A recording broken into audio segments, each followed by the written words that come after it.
So what about when you first, like, got SNL, like that is obviously like a career making move for people. Like, what was that like? when I first got Saturday Night Live, it was a dream come true. I auditioned and I did three characters. I did Sewell Forrester, which was this gibberish guy who was like, "Good afternoon, I'm Sewell Martin. I'm going to be here. And that became a recurring character. And that my first SNL episode was the 6 shows into the end of the season, which is usually, it's not mid-season replacement or mid-season. They got me 6 shows before the end of the season, and my first week I introduced that character at the read-through table. Didn't get the biggest reaction, only because I think people didn't know who I was, except for Will and Molly and Cheri. And then Lauren, I'm embedded.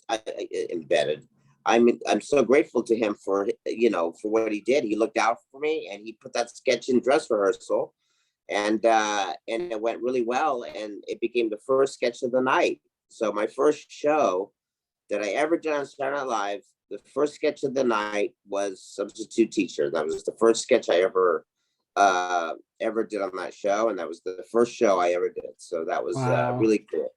Yeah. Wow. What was like, listen, I've had other people. I just had Cheri Oteri. I just sat down with her. What was like the atmosphere like on SNL? It seemed, look, it seems like it's like a master class. It seems like there's the writers, and I didn't realize all this, that I guess like they have to write for you and you want them to write for you, but you could write your own stuff. Like that sounds like a pretty tense environment, so to speak.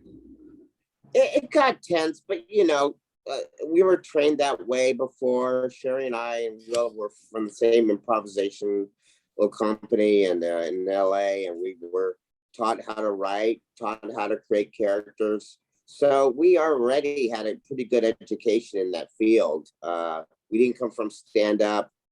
We didn't come from just being writers. We already knew how to perform and take care of ourselves in a way. And also know how to work with others as well. So we had a big advantage that way, and we were happy, fun people. We still are, and that's what keeps us going. So we had that advantage, and I had a trunk load, as Will said, of characters ready to go. I had the Sewell Forrester, I had Mr. Peepers, that monkey eating character, and I had the Roxbury guys with Will and I introduced that before we went on to Saturday Night Live, and a few other characters, but and then I created Mango later, and Goth Talk with Molly later, and a number of other characters, and then sketches, like More Cowbell was the big hit that I did with Will, and Will put me in that sketch, and it was just it was a great time, it was a great cast, Tina and Jimmy and Seth and Polar and Maya, and, it was a terrific cast, so I was very grateful to be part of that cast. It was a true blessed time. Did you have a favorite character, or is that like asking you to choose amongst your children? One of my favorite characters was actually Head Wound Harry, which was not my character. It was Jana Carvey.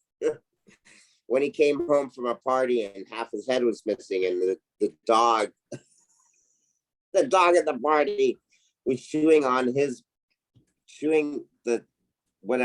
prosthetics off his head, going, "Oh, his dog must smell my dog," but it's like pulling the head off of his head. It was so funny, and that was live television. It was hilarious to me. I did enjoy doing Goth Talk, As Real Abyss, with Molly. I thought that was really fun. And another character, Gay Hitler, Sprechen Sie Dick. That was a fun character. I did, but it was written for me, and I enjoyed doing that. That was always fun. Yeah, go on, sorry. Oh, no. I was just reminiscing with you. Yeah, there was a lot of great. Antonio Banderas, the Antonio Banderas show. I got to coin the phrase "too sexy." which was nice. Too sexy, my friend. It's always neat to coin a phrase and then people say it again. And yeah, I mean, I had a blast. It was the time of my life. Did it help having like, like Will Ferrell and like Cheri just having come from the Groundlings with them? Like, did that help kind of, you all kind of came together, so to speak, in the beginning? Yeah, it definitely did. Will and I created a lot of characters together at SNL, a few characters. And so Cheri and I were together as well. When I got on there, Cheri and Will had the cheerleaders already. And then Will and I introduced the Roxbury guys the following week, my second week. So the first week was the substitute teacher. And then the second week was, that was the first week. And the second week was the Roxbury guys with Will. And Phil Hartman was the guest host, actually. What about, listen, I love them all, but Gay Hitler, one of my favorites. I am gay. I'm gay and I'm Jewish. So personally, neither of those things offends me. I thought Gay Hitler was great. But like, do you think, listen, I go back to the Chris Rock thing, now you have Will on stage, he slaps him. Was this joke out of line? Like, where does it fall with like comedians and, is this whole new cancel culture? Like, are comedians, what's the word I'm looking for? Like, are they, like, how has cancel culture affected your act? Have we gone too far? Tell me everything. I think we still have to be very careful, clearly. I think we always have had to be careful in general because freedom of speech, and comic freedom of speech are two different things in a way,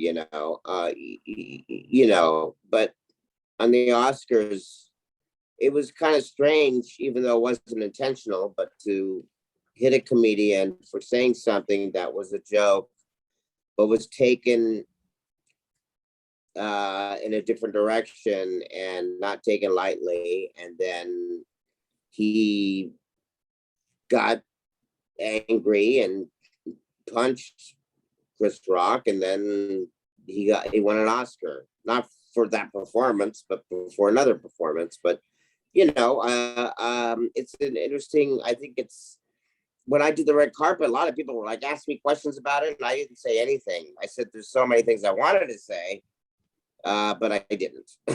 I think it's a time for people to learn from that, and it's a hard thing to know exactly what to say about it, except for your own opinion. I think everybody has a different opinion about it. I think he could have apologized to Chris Rock that night, but he didn't, and I think he could have. I would have handled it a little differently. I think it's definitely important to defend your wife and defend the woman you love, for sure.